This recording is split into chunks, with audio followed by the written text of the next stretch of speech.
కప్పకి పావుకి తగదా ఏం లేదు, కానీ కప్ప కనబడితే పాము మింగేస్తుంది. కప్పకి పావుకి పడదు, ఎలుకకి పిల్లికి పడదు, పెద్ద పులికి జింకకి పడదు, ముంగిసకి పావుకి పడదు, నెమలికి పావుకి పడదు. కానీ ఒక మహాత్ముడు ఉన్నాడు, ఆయన లోపల ఈ పువ్వు పట్టుకుని ఉన్నవాడు. ఆయన కొంతకాలం శరీరంతో ఉండి వెళ్ళిపోయాడు. వెళ్ళిపోయాడని గుర్తేమిటో తెలుసా? ఆయన తపశ్శక్తిని బట్టి ఆయన ఉన్న భూమి మీద అక్కడ పరస్పర విరుద్ధమైన ప్రాణులు కలుసుకుంటే ఒకదాన్నొకటి చెనకవు.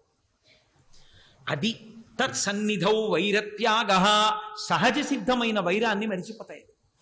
అందుకుని వచ్చింది శృంగగిరి పీఠం. శంకర భగవత్పాదులు మహాపురుషులు, జగద్గురువులు, కారణజన్ములు, అపర శివావతారులు కనుక వారు శృంగగిరి వైపుకి నడిచి వెడుతున్నప్పుడు ఆ పెద్ద కప్ప గుడ్లు పెడుతూ అది ఎండకి ఇంకా దూకడం కూడా మరిచిపోయి సూషించిపోయినప్పుడు ఒక నాగుపా వచ్చి దానికి గొడుగులా పడగ పట్టింది. శంకర భగవత్పాదులు చూశారు. ఇప్పటికీ శృంగేరిలో తుంగానది స్నానానికి వెళ్లే చోట ఉంటుంది ఆ కప్పకి పాము పడగ పట్టిన ప్రదేశం. చిన్న గుడిలా కట్టారు అక్కడ.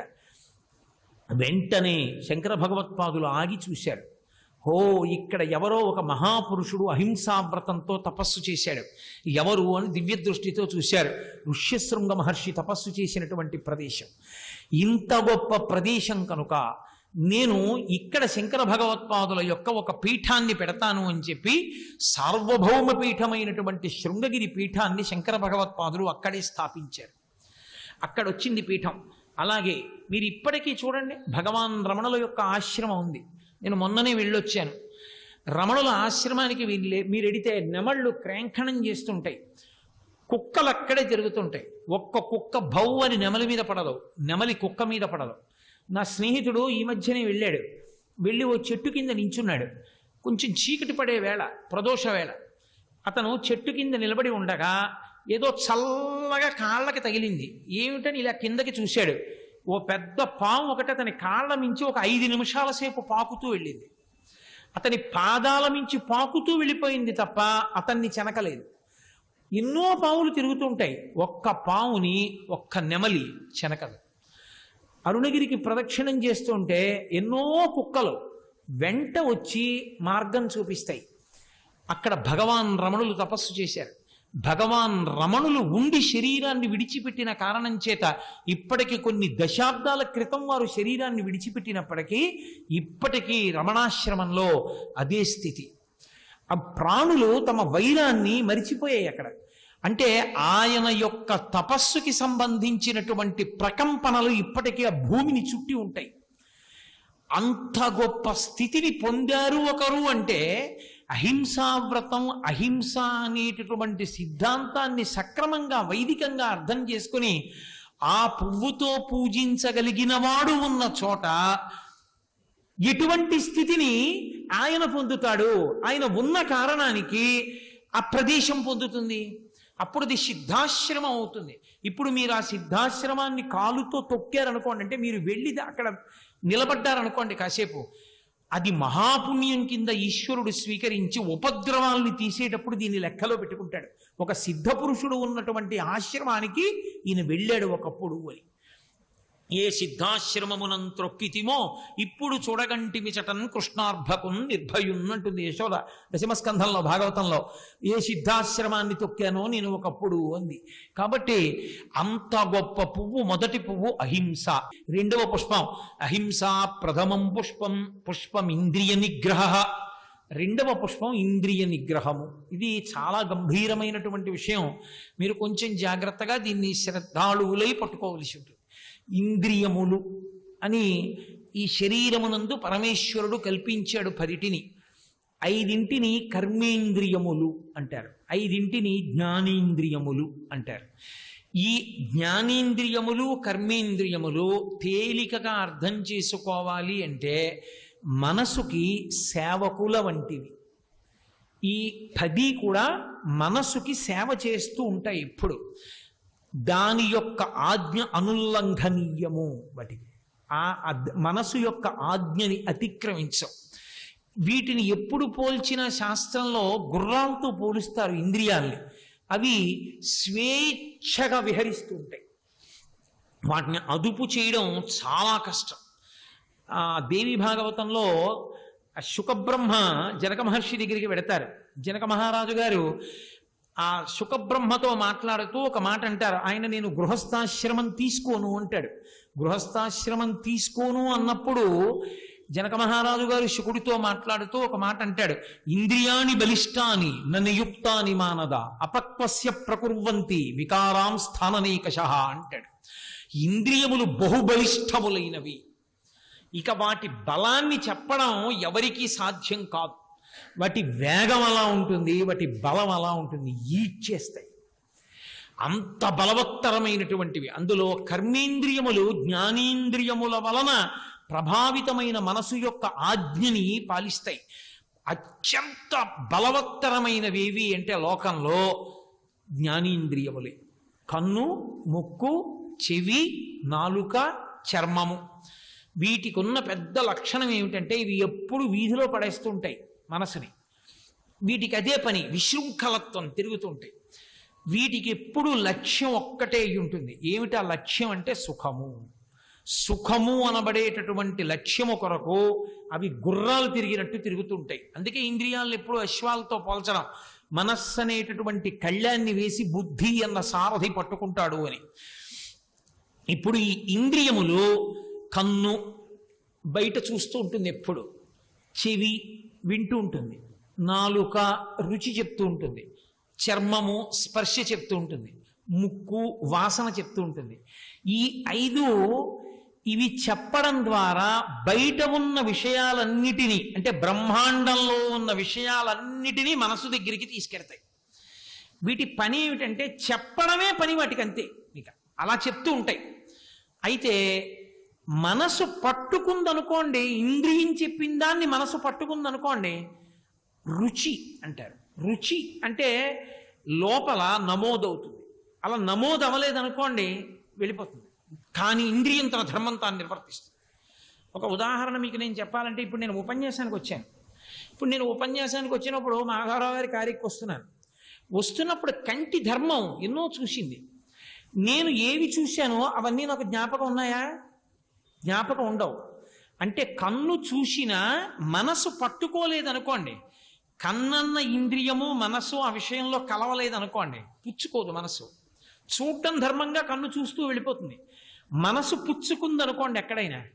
నేను వచ్చేస్తున్నప్పుడు గో సంరక్షణపై పెద్ద బహిరంగ సభ అనో బోర్డు చూశాను అనుకోండి, అరే గో సంరక్షణ మీద పెద్ద బహిరంగ సభట చాలా గొప్ప సభ, దీనికి వెళ్ళాలరా, ఎప్పుడో చదవడానికి అవ్వలేదు, కారులో వచ్చేసాను, రేపు ఓసారి ఆఫీస్కి వెళ్ళేటప్పుడు ఒకసారి అటుగా వెళ్ళి అక్కడ ఆగి ఆ బ్యానర్ చదవాలి నేను అనుకున్నాను అనుకోండి. ఇప్పుడు కన్ను చూసిన దాన్ని మనసు పట్టుకుంది. అలా పట్టుకోలేదనుకోండి తెలియదు, మనసు గ్రహించదు. ఎందుచేత అంటే మీరు చూడండి, అది 5 ఇంద్రియముల విషయంలోనూ ఉంటుంది. నేను ఏదో చాలా తీవ్రంగా ధ్యానంతో పుస్తకం చదువుకుంటున్నాను అనుకోండి, ఎవరో వచ్చి ఆ పక్కన ఉన్నటువంటిది ఏదో నేను మంచినీళ్ళు తాగి అక్కడ పెట్టేసినటువంటి ఒక పాత్ర పట్టుకుని వెళ్ళిపోయారు అనుకోండి, నాకు వాళ్ళు వచ్చి వెళ్ళిపోయారని, లేకపోతే వాళ్ళు నాతో ఏదో మాట్లాడదాం ఇలా అంటే నాకు స్పర్శేంద్రియానికి తగిలింది వారి చేయకని మనసు పుచ్చుకోవాలా, నాకు తెలియదు. కాబట్టి నేను వచ్చాను, ఇందాక మిమ్మల్ని పిలిచాను కానీ మీరు పలకలేదు అంటే, తట్టి పిలిచాను కానీ మీరేం పలకలేదు అంటే చర్మం స్పర్శ పుచ్చుకుంది కానీ మనసు పుచ్చుకోలేదు.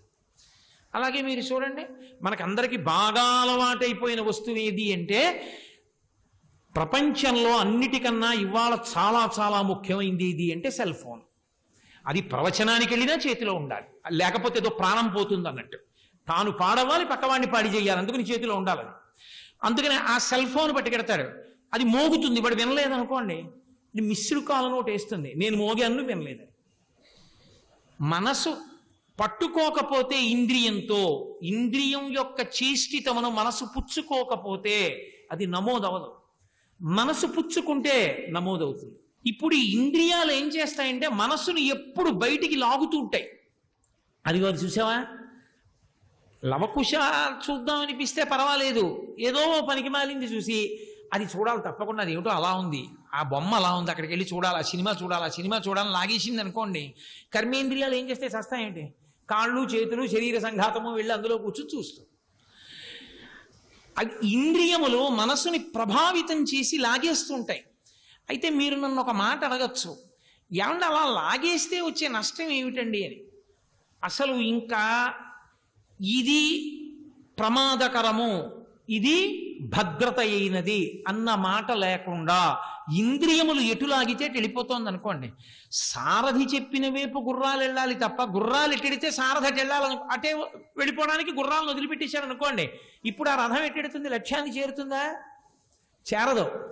అన్నవరం పెడదామని గుర్రబండి ఎక్కినవాడు ఆ గుర్రాలు తీసుకెళ్ళి అనకాపల్లిలో అయిపోతే అక్కడ దిగాలంతే వాడు. ఎందుకంటే ఆ సారథికి వాటిని నడపడం రాదు. ఆ గుర్రాలు ఎడిపోతే అడిపోతుంది. అప్పుడు జీవుడు లోపల కూర్చున్నవాడు ఎట్టెడతాడు? రథం ఎటు వెళ్ళిందో అటు ఎడతాడు. ఇంద్రియములు ఎప్పుడు లాగేది దేని వైపుకి పెడతాయంటే దానికి శాస్త్రంతో ప్రమాణంతో సంబంధం ఉండదు. సుఖము, దానికి ఏది నచ్చుతుందో అది చేసేయమంటాడు. ఇప్పుడు ఆ ఇంద్రియములు అత్యంత బలిష్టములు, వాటిని నియంత్రించడం సాధ్యం కానే కాదు. ఇంద్రియాని బలిష్టాన్ని ననియుక్తాని మానదా, నేను చెప్పట్లా, జనక మహారాజు గారు చెప్పారు. అపక్వస్య ప్రకుర్వంతి వికారాం స్థాననేకశః, అవి త్రాచుపావులు లాంటివి. వాటిని మీరు కాలు కింద పెట్టి తొక్కి పెట్టారనుకోండి, ఇప్పుడు అలా త్రాచుపాము వచ్చేసింది అనుకోండి, నేను గభాలను భయపడిపోయి దూకాను అనుకోండి, నా అరికాలు వెళ్ళి త్రాచుపాము యొక్క తలకి ఓ 4 అంగుళాల యువతల పడింది అనుకోండి. ఇప్పుడు పాము పైకి తలెత్తలేదు కాబట్టి నేను క్షేమం. నా కాలు కింద పాము ఉన్నంతసేపు ఇంకా నన్నేం చేయలేదు. కానీ అది తోక తిప్పుతుందా? తిప్పి నా కాలు చుట్టుకుంటుందా? పైకి లేద్దామని ప్రయత్నం చేస్తూ ఉంటుందా? నేను కాలు కింద పెట్టిన త్రాచుపం కాలు కింద ఎంతసేపు ఉంటుంది? ఎప్పుడో అప్పుడు నేను కాలు ఎత్తాలా? కాలు ఎత్తాను అనుకోండి, కాలు ఎత్తిన ఉత్తర క్షణంలో ఏమవుతాను? కాటేస్తుంది. అపక్వస్య ప్రకుర్వంతి, ఇంద్రియములను గెలిచే విధానము తెలియకుండా ఇంద్రియములను అణిచిపెట్టే ప్రయత్నం చేస్తే ఇంద్రియాలు అదును చూసి కాటేసేస్తాయి. బలవంతంగా నిగ్రహించారనుకోండి ఇంద్రియాలని, అప్పుడు అవి ఏం చేస్తాయంటే అదును చూస్తాయి. ఎప్పుడో బలహీనంగా ఉంటుంది మనసు, ఆ బలహీనంగా ఉన్న సమయం చూసి కాట్లు వేస్తాయి. అపక్వస్య ప్రకుర్వంతి వికారాం స్థాననేకశః, కరుస్తాయి అవి. అందుకు చెప్పాడు జనకుడు, భ్రమన్ సర్వతీర్థేషు స్నాత్వా స్నాత్వా పునః పునః నిర్మలం నమనో యావత్ తావత్ సర్వం నిరర్ధకం. ఎన్ని తీర్థాలకు వెళ్ళినా ఎన్ని చోట్ల స్నానం చేసినా మనసు నిర్మలం కాకపోతే ఇంద్రియాలను జయించలేడు. అందుకే శమము దమము అని 2 మాటలు. ఇంద్రియాలను గెలవాలంటే ఏం చెయ్యాలని అడిగారు. ధార్మికమైనటువంటి భోగము దానికి అందచేసేయాలి, అందచేసి పరిశీలనం చెయ్యాలి. మీరు నన్ను చాలా జాగ్రత్తగా అర్థం చేసుకోవాల్సి ఉంటుంది ఈ విషయాన్ని. ధర్మంతో ముడేస్తారు అందుకే కామాన్ని. ఇప్పుడు ఇంద్రియములు ఉన్న ఈ కంటికి చూడడం సంతోషం, ఈ చెవికి వినడం సంతోషం, ఈ చర్మానికి ముట్టుకోవడం సంతోషం, ముక్కుకి వాసన చూడడం సంతోషం, నాలుకకి రుచి సంతోషం. ఇప్పుడు ఈ సంతోషాలు ఉన్మాదాన్ని పొందకముందే ధర్మంతో ముడేశారనుకోండి.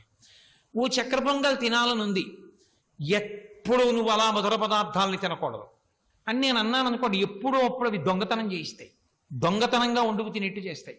చక్కెర పొంగలి వండి ఈశ్వరుడికి నివేదన చేసి ప్రసాదంగా పుచ్చుకోండి, ఏమీ తప్పు లేదని నేను అన్నాను అనుకోండి.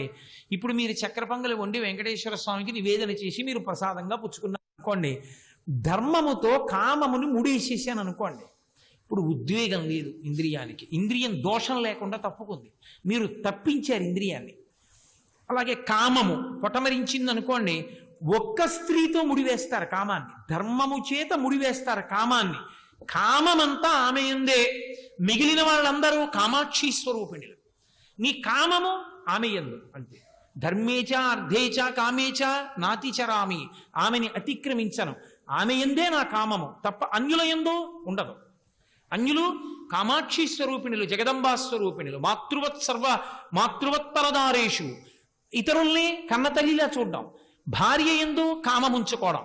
ఇప్పుడు కామము ధర్మంతో ముడిపడిపోయింది అనుకోండి, పుట్టినటువంటి కొడుకు నిన్ను పున్నామ నరకం నుండి తప్పించేవాడవుతాడు. అర్థము ధర్మబద్ధమై కూర్చుంటుంది వచ్చిన సంతానం. అందుకని ధర్మంతో ముడేస్తారు ఇంద్రియాల్ని. ఇంద్రియాలు ధర్మంతో ముడిపడిపోయాయి అనుకోండి, అప్పుడు ఇంద్రియాలు ధార్మికమైనటువంటి వాటిని చూసి లోపలికి తెచ్చి కోరికలుగా పటుమరించి తీర్చుకున్నా దోషం లేదు. లేకపోతే ఇంద్రియాల్ని భగవంతుడిచ్చి భోగాల్ని ఆయనే పెట్టి బ్రహ్మాండంలో నువ్వు ఇంద్రియ నిగ్రహంతో ఉండాలి, నువ్వు కంటితో చూడకూడదు, చెవితో వినకూడదు, చేతితో ముట్టుకోకూడదు, నాలుగుతో ఏది తినకూడదు, ముక్కుతో వాసన చూడకూడదు. అలా ఉండకపోతే చంపేస్తాను, నరకానికి తీసుకుపోతాను అన్నాడు అనుకోండి. పరమేశ్వరుడు అంత పైశాచిక మనస్తత్వం ఉన్నవాడు ఇంకోడు లేడు. అవునా కాదా? మీరు భయపడతారేమో, నేను భయపడ్డా. నేను అలాగే చెప్తాను. అసలు బ్రహ్మాండంలో భోగాలు పెట్టమని ఎవడు చెప్పాడు? ఇక్కడేమో ఇంద్రియాలు పెట్టమని ఎవడు చెప్పాడు? ఈ ఇంద్రియాలతో భోగాల్ని అనుభవించకూడదు, అలా చూడకూడదు, నువ్వు ఆ ఇంద్రియాలు గుర్రాల్లా తిరగకూడదని చెప్పమని ఎవడు చెప్పాడు? సాధన నేను చేసుకోనా? చేసుకుని నేను నియంత్రించుకోనా? అలా నియంత్రించుకోకపోతే నన్ను పట్టుకుపోతావా నరకానికి? ఎందుకే ఈ వ్యవస్థ? ఎవడిమ్మన్నాడు నాకు ఇంద్రియాలు? ఎవడిమ్మన్నాడు ఆ ఇంద్రియాలకి ప్రకోపం? ఇవ్వకపోతే వచ్చిన నష్టం ఏమిటి? అసలు ఇంద్రియాలకు ప్రకోపం లేదనుకోండి, ఏమిటి ఇప్పుడు వచ్చిన నష్టం? గొడవ లేదుగా, హాయిగా ఉంటాంగా అందరం. ఎందుకు పెట్టినట్టు ప్రకోపం? అంటే మీరు చాలా జాగ్రత్తగా సిద్ధాంతాన్ని అర్థం చేసుకోవాలి. నేను మనవి చేసే విషయాన్ని మీరు పరమేశ్వరుడికి నివేదన చేసిన పాయసాన్ని స్వీకరించినంత పవిత్ర హృదయంతో స్వీకరించాలి.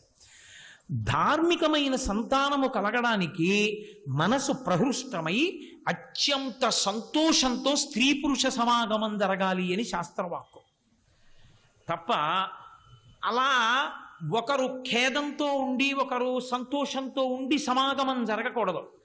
అది ఆ ఉల్లాస భావన కలగడానికి ప్రకృతి యందు శరీరాల్ని స్త్రీ పురుషాన్ని విభాగం చేశాడు పరమేశ్వరుడు. అందుకే అన్నిటి యందు రెండిటిని సృష్టించాడు.